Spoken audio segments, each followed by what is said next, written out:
आइए दोस्तों, आज हम हिंदी शॉर्टहैंड में ज शब्द से बनने वाले कोड को देखते हैं। ठीक है, तो सबसे पहले जान लेते हैं कि किसी भी कोड को लिखने के नियम कौन कौन से हैं। ठीक है, तो दोस्तों किसी भी कोड को 3 प्रकार से लिखा जाता है।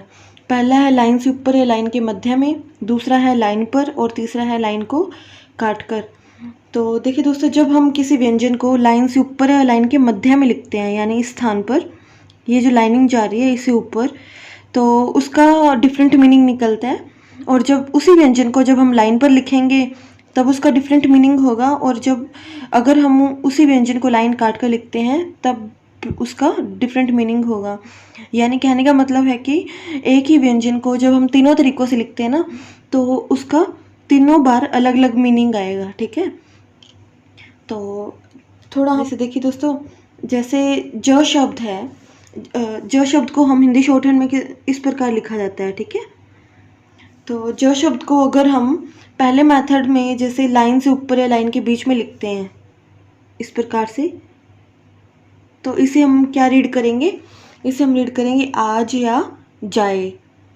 ठीक है, दोनों ही प्रकार से इसका यूज़ होगा। नेक्स्ट, अगर हम लाइन पर लिखते हैं ज शब्द को इस प्रकार से, तब इसका मीनिंग निकलेगा भोजन और जो। ठीक है, यानी डिक्टेशन में जब भी भोजन शब्द आएगा तब भी हम लाइन पर ज का यूज़ करेंगे, और अगर जो शब्द का यूज़ होता है ना, तब भी हम इस ज को लाइन पर यूज़ करेंगे। ठीक है, तब इसका मीन इस प्रकार से निकलेगा। और अगर हम तीसरे मेथड से जैसे लाइन काट कर ज शब्द को लिखते हैं जैसे इस प्रकार से,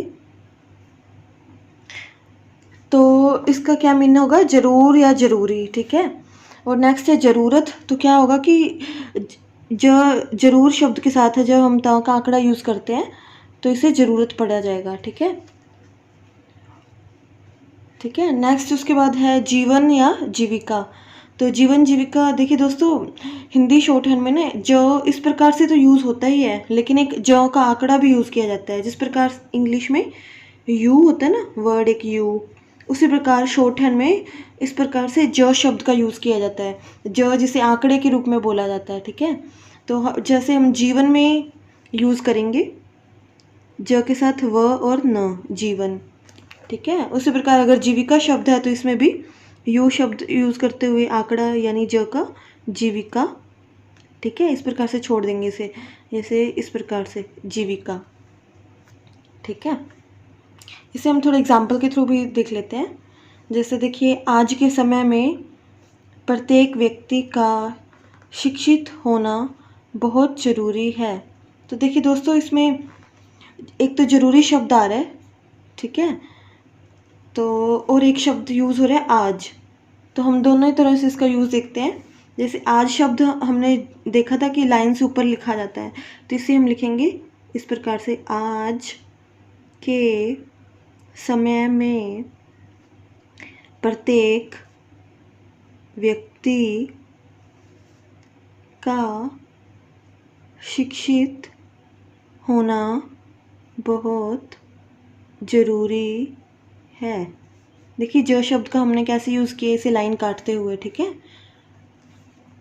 इसी प्रकार हमारा नेक्स्ट एग्जाम्पल है, रोटी, कपड़ा और मकान जीविका के लिए मूलभूत ज़रूरतें हैं।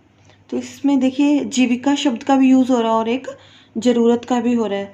तो हम इसे इस प्रकार यूज़ करेंगे, जैसे रोटी, कपड़ा और मकान जीविका के लिए मूलभूत ज़रूरतें, प्लूरल है ना ज़रूरतें शब्द, तो हम डॉट लगा देंगे। ठीक है, ज़रूरतें हैं, इस प्रकार से। इसी प्रकार हमारा जो नेक्स्ट एग्जाम्पल है वो है, मानव जीवन के लिए भोजन बहुत ज़रूरी आवश्यकता है। तो देखिए दोस्तों, यहाँ जीवन शब्द का यूज़ हो रहा है, और नेक्स्ट भोजन शब्द का भी यूज़ हो रहा है, और एक ज़रूरी शब्द का भी यूज़ हो रहा है। तो एक ही लाइन में हम तीनों कोड के यूज़ को देखेंगे। जैसे देखिए, मानव जीवन के लिए भोजन बहुत ज़रूरी, बहुत ब शब्द का यूज़ करेंगे, बहुत ज़रूरी आवश्यकता है, इस प्रकार से, ठीक है।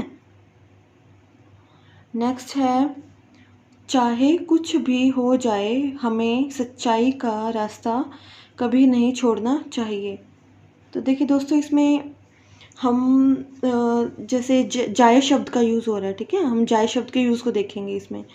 जैसे देखिए, चाहे कुछ भी हो जाए हमें सच्चाई का रास्ता कभी नहीं छोड़ना चाहिए, इस प्रकार से, ठीक है।